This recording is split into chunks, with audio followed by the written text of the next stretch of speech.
Nagnihit ang baligya sa mga prutas o mga pabuto pipila ka adlaw sa dili pa ang bag-ong tuig. Niya ang report. Usa na dinhi na sinati sa Tagbilaran City Square kung asa makita ng display sa mga fruit stall. Mga prutas nga lingin ang sagad palitom para sa palihi sa bagong tuig kay matod pa magatud og swerte. Matod sa tindera, wala pa kaayo mamalitay tungod kay wala pa usab moabot ang ilang giangkat nga mga prutas gikan sa Cebu ug Manila. Ningaw pa man kayo ron, hopefully, before New Year, magdaghan ng tao, magtapo.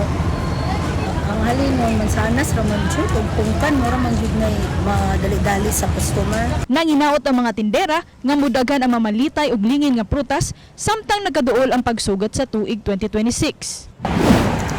Kiniusap ang sitwasyon sa mga naninda og pabuto sa lungsod sa Dawis, Bohol. Matod sa mga nagtinda, mas gamay ang napalit sama sa mga nangaging tuig. Ug sama sa mga namiligya og prutas, nanghinaot sila nga daghan ang mopalit og mga pabuto nga gituhang moabog sa mga daotang espiritu. Nanghinaot sila nga mabawi nila ang ilang gipuhunan. Adunay mga tindahan nga abli 24 oras hangtod na sa December 31. Ako si Orkis Lapinkaw, Balitang Bisdak.